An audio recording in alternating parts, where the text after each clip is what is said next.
CCTV footage की जांच की है।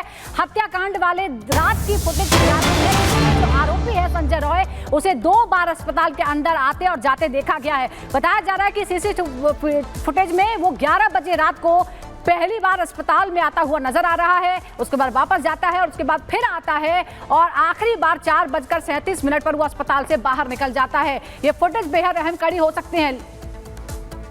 और इस बीच ये भी बड़ा सवाल है कि क्या कोई और भी था उस सीसी फुटेज में, क्योंकि पहली बार ये सवाल उठे कि पहली बार जब जांच हो गई तो उसमें छेड़छाड़ की गई है।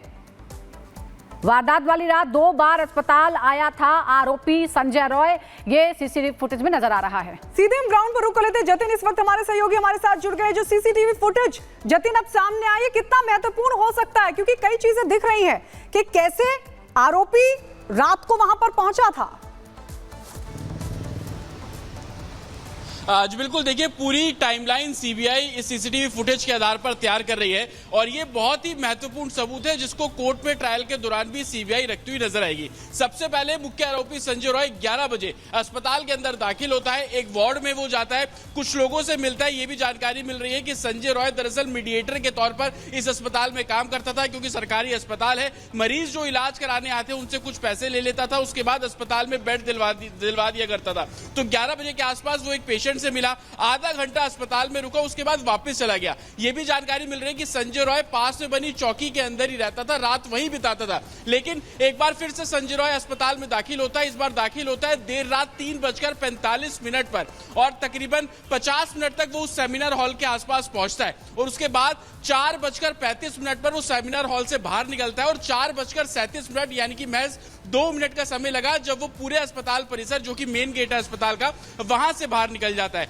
तो 3:45 और 4:35 के बीच में क्या हुआ, ये अब सीबीआई खंगालने की कोशिश कर रही है और यही कारण है कि 20 से ज्यादा लोगों के स्टेटमेंट अभी तक दर्ज किए गए हैं। लेकिन सबसे महत्वपूर्ण इसमें यह भी जांच में सामने आया कि जो मृतिका विक्टिम है उसने ऑनलाइन खाना भी ऑर्डर किया था। तो कहीं ना कहीं उस ड्राइवर से जो कोलकाता पुलिस ने पूछताछ की थी, उस इन्वेस्टिगेशन रिपोर्ट को भी सीबीआई देख रही है। तो एक तरीके से सीबीआई की कोशिश है कि इस पूरे टाइमलाइन को एक तरीके से इन्वेस्टिगेट करना, और यही कारण है कि 8 घंटे से भी ज्यादा का समय कल एफएसएल की टीम उसी अस्पताल के उसी सेमिनार हॉल में मौजूद थी और हर साक्ष्य को एक तरीके से इकट्ठा करने की कवायद जो है वो शुरू की गई है।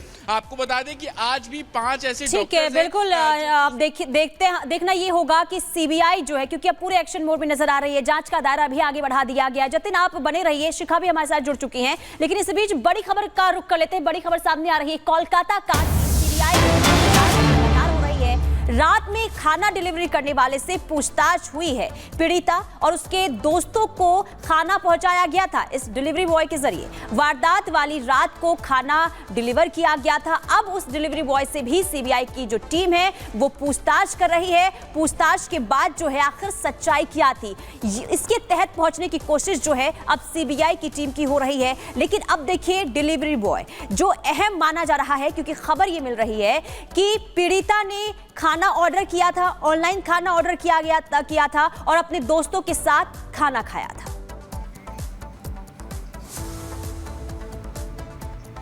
और इस बीच एक बड़ी खबर इसी से जुड़ी, आपको बता दें आरोपी संजय रॉय के मोबाइल फोन की जांच होगी, सीबीआई निकाल रही है। जांच पड़ताल लोकेशन भी ट्रेस कर रही है कि लास्ट लोकेशन क्या थी। आरोपी संजय रॉय के मोबाइल फोन की जांच पड़ताल की जा रही है। बड़ी खबर आपको बता दें, इस मामले से जुड़ी बड़ी खबर यह कि सीबीआई अब उसके फोन को खंगाल रही है। फोन की जांच पड़ताल की जा रही है। लास्ट लोकेशन क्या थी यह भी जांचा परखा जा रहा है। सीबीआई निकाल रही है फोन की लोकेशन डिटेल भी, जिससे पता चलेगा कि आखिरकार आरोपी कहां पर गया था। यह बड़ी जानकारी आपको दे दें। इस पूरे मामले को लेकर लगातार सीबीआई जो है वो जांच पड़ताल कर रही है और इसी बीच एक सीसीटीवी भी सामने आया। और इस बीच कोलकाता कांड को लेकर देश भर में प्रदर्शन जारी है। देश भर में अस्पतालों के ओपीडी बंद करके प्रदर्शन कर रहे हैं डॉक्टर। 24 घंटे के हड़ताल पर हैं देश भर के डॉक्टर। कई चरणों में इस तरह का बंद का आह्वान किया गया है और एक बार फिर आज ओपीडी भी बंद करने का ऐलान किया गया है। इमरजेंसी सेवाएं कुछ जगहों पर चल रही हैं, लेकिन देश भर के डॉक्टर विरोध प्रदर्शन में शामिल हैं। लगभग एक हफ्ते से इसी तरह से अस्पतालों में कामकाज ठप पड़ा है क्योंकि नाराजगी है।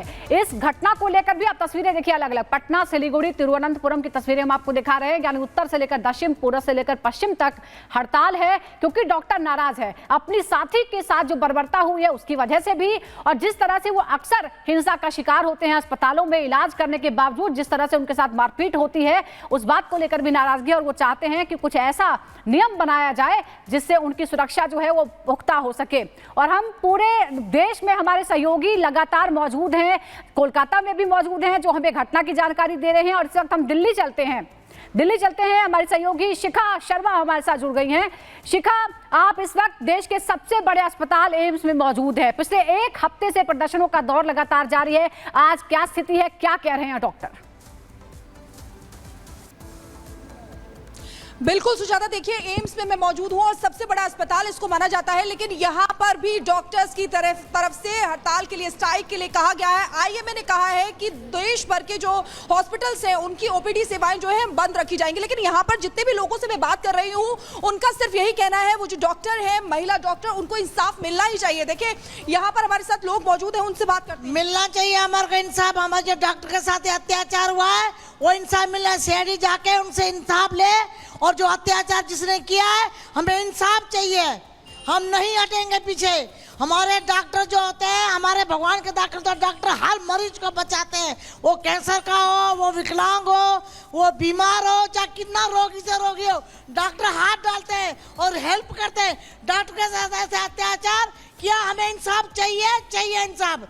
अत्याचार जो करके गया उसको खड़ी बाजार में उसको गोली मारनी चाहिए और बहुत बुरी से बुरी सजा मिलनी चाहिए उसको पता लगे कि डॉक्टर के साथ ऐसा अत्याचार क्यों किया है।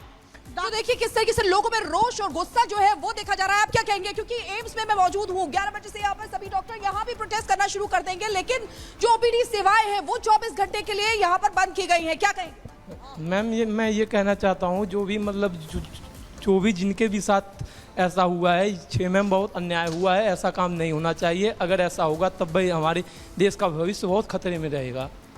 इसलिए मैं ये कहना चाहता हूँ कि ऐसा सीबीआई अब जांच कर रही है। हाँ, सीबीआई जांच हमें चाहिए। सीबीआई को मेरा हाथ जोड़ के प्रार्थना है सीबीआई से कि उस महिला को इंसाफ मिलना चाहिए, उसके परिवार को इंसाफ मिलना चाहिए, और जो करके गया उसको सबके सामने, पब्लिक के सामने लेके, और पता चला कि आगे के लिए उसका ऐसा होगा कि इनका कहना है, लोगों का कहना है कि ये एक ऐसी नजीर बननी चाहिए ताकि लोगों को हो सके डर और खौफ पैदा हो सके कि आगे से अगर किसी के साथ भी इस तरीके की हरकत की, यानी कि इतना क्रूर व्यवहार किया, रेप किया, ब्रूटल मर्डर किया, तो उसकी सजा कैसी होगी, और ये नजीर बननी चाहिए। ये यहाँ पर आम लोग जो यहाँ पर आए हैं हॉस्पिटल में, उनका ये मानना है, उनका ये कहना है, कह रहे हैं कि उनकी बेटी है वो, और इसीलिए हर कोई इस इंसाफ की गुहार लगाए। सीबीआई जिस तरीके से जांच को आगे बढ़ा रही है, एक्टिव मोड में नजर आ रही है, और सबसे बड़ी बात देखिए किस तरीके से इसको आत्महत्या का रूप देने की कोशिश की गई, तोड़फोड़ करके। बिल्कुल शिखा, और इसमें देखिए आत्महत्या का रूप देने की कोशिश की गई थी, लेकिन इसके बाद जैसे खुलासे हो रहे हैं वो हैरान करने वाले। बने रहिए, बड़ी खबर सामने आ रही है कोलकाता कांड पर।